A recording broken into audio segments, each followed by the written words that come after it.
Olá, galera! Vamos aqui à segunda aula sobre teoria geral da administração.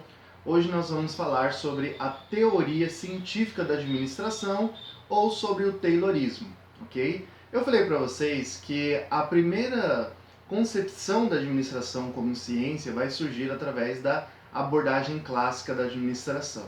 A abordagem é como se fosse um conjunto de teorias, tá? Dentro dessa abordagem nós vamos ter dois ramos. Tá? Ou seja, vamos ter duas teorias principais. A teoria científica da administração, que é a que nós vamos estudar hoje, e a teoria clássica da administração, ok? A teoria científica da administração, a qual nós vamos estudar hoje, ela foi desenvolvida por Taylor nos Estados Unidos, ok? Vamos falar um pouquinho sobre Taylor aqui, ó. Olha só, Taylor, ele nasceu em 1856, tá? Nos Estados Unidos, e ele formou-se em engenharia mecânica.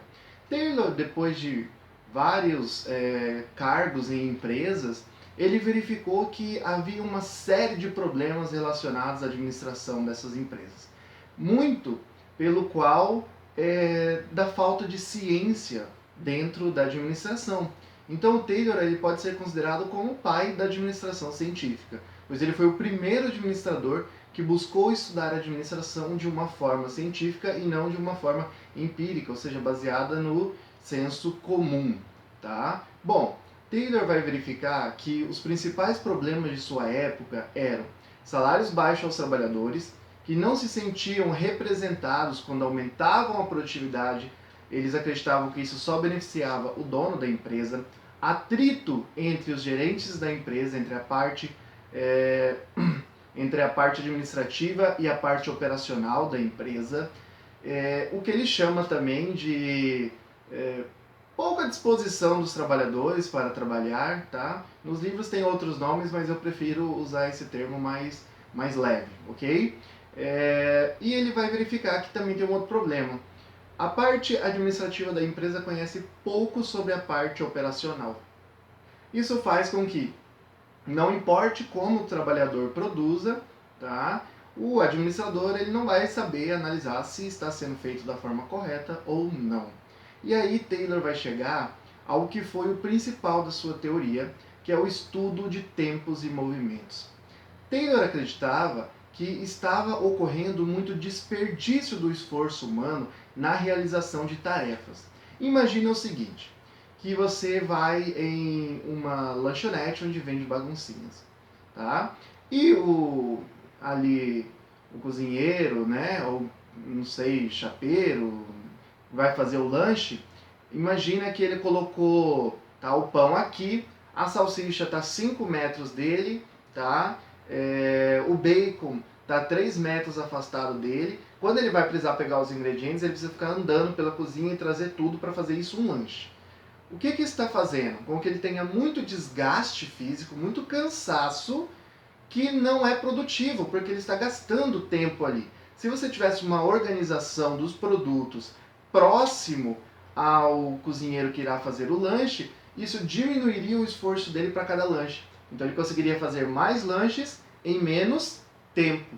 Isso é o estudo de tempos e movimentos de Taylor. Ele busca, através do conhecimento científico, analisar a melhor forma possível de organizar a empresa, tá? E principalmente organizar a empresa de uma forma que o funcionário consiga produzir o máximo possível. Tem uma coisa que sempre me intriga, tá? Eu já trabalhei em administrativos, no administrativo de um shopping, e tem uma coisa que me incomoda muito na área de administração dos shoppings, nas lojas. É claro que a maioria das lojas, por exemplo, tem 5 vendedoras, tá? Cada vendedor ele tem a sua vez de atender, ok? E então tem um vendedor que vai atender e tem os outros 4 que só vão atender depois que aquele vendedor estiver atendendo.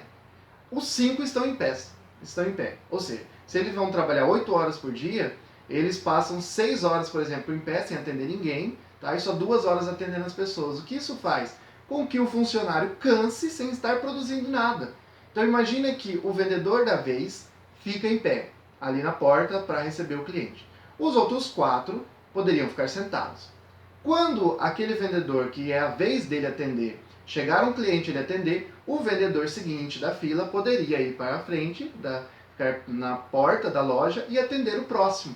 Isso faria com que os funcionários cansassem menos e produzissem melhor quando eles tiverem clientes para atender ou fazer uma limpeza, organizar ali o estoque, alguma coisa assim, alguma tarefa operacional da loja, tá? Isso seria algo baseado no estudo de tempos e movimentos de Taylor. Mas eu falei que o estudo de tempos e movimentos de Taylor, ele era baseado em método científico, correto? E o método científico, ele tem que ser analisado, tá? E qual que foi o método que ele usou? Primeiro, a observação. Ele passou a observar como os funcionários realizavam as tarefas. Dessa observação, ele eliminou, tá, os movimentos desnecessários, aquele que não era essencial para o funcionário estar produzindo. Depois que ele eliminou os esforços desnecessários, ações desnecessárias, ele pegou as ações necessárias e tentou facilitar o máximo possível para o funcionário produzir, ok? Depois ele começou a cronometrar, tá? Para comparar com o que ele já havia cronometrado a atividade antes, agora ele cronometrou depois para verificar se o funcionário estava produzindo de uma forma mais eficiente, ou seja, produzindo mais com menos esforço, ok? Quem vai aplicar a teoria de Taylor, muito bem aplicada, vai ser Henry Ford, tá? O Ford, ele vai montar o que a gente chama de linha de produção, tá bom? Em vez do funcionário ficar se movimentando, tá? Um funcionário vai lá, coloca a porta, vem o outro funcionário, tá? Coloca o parafuso da porta, vem o outro funcionário e pinta. Não, o que ele vai fazer? Os carros, eles vão se movimentar em uma esteira, tá? E cada funcionário vai fazer a sua parte na produção, sem precisar sair do lugar. O funcionário está aqui, a esteira vai indo. Ele tem que colocar a porta, por exemplo, esquerda, tá? Ou à direita. Chegou o carro aqui, ele coloca a porta, passa para o próximo funcionário que vai colocar outra porta, passa para o outro que vai pintar e por aí vai, tá? Isso é o que a gente chama de produção em linhas, tá? Ou produção em esteira, ok? Não é o funcionário que se desloca, mas o produto. Isso cansa menos o funcionário e faz com que ele produza mais, tá bom? Obviamente, toda teoria tem críticas, né? Tem lá as pessoas que consideram a teoria benéfica e tem pessoas que apontam algumas falhas da teoria. Na teoria de Taylor, aplicada por Ford, alguns pensadores vão criticar a superespecialização do trabalhador. Quem não assistiu Tempos Modernos de Charlie Chaplin, tá? Onde ele tornou-se especialista em apertar um parafuso. E ele apenas apertava um parafuso, ele não fazia nenhuma outra atividade. Isso faz com que ele se torne bom em apertar parafuso, todavia ele não reconhece mais qual que é a importância dele para o produto total. Muitas vezes ele nem compreende o produto total. Digamos que seja uma indústria que está produzindo máquina fotográfica, ele aperta um parafuso ali. Ele não entende nada de máquina fotográfica, ele não sabe o que o trabalho dele está beneficiando a produção de máquina fotográfica, porque ele não tem um conhecimento como um todo. Isso é o que vai se chamar de alienação do trabalhador. O trabalhador não se reconhece mais no produto que ele cria, ok? Essa é uma das críticas. Outra crítica, que é feita inclusive dentro da administração, mais para frente nós vamos estudar a escola humanística, tá? A escola humanística da administração vai criticar essa teoria de Taylor por falar que ele está tratando o funcionário como se fosse, tá, uma máquina, tá bom? Vou fazer essa máquina cansar menos para ela produzir mais. Aí ela vai produzir mais, mas eu não vou diminuir o trabalho dessa pessoa, tá? E aí surge essa crítica em relação a Taylor, tá bom? Que ele estaria olhando para o operacional da empresa como se fosse, tá, uma máquina. Taylor vai buscar entender, ele se esforça, né, os esforços dele são feitos em relação a entender a parte operacional da empresa, tá bom? Na outra teoria da abordagem clássica, que é a teoria clássica da administração, nessa teoria vai se destacar a Fayol. E o Fayol ele vai ter, tá, um objeto de estudo diferente do de Taylor. Taylor buscava entender o operacional das empresas. Fayol vai buscar entender a parte administrativa da empresa, ou seja, a empresa como um todo, tá bom? O alto escalão e depois a empresa como um todo. Esse vai ser o objeto de estudo de Fayol que nós vamos estudar na próxima aula. Não esqueçam, galera, se inscrevam no canal, ativa o sininho para quando a próxima aula for postada, você ser avisado.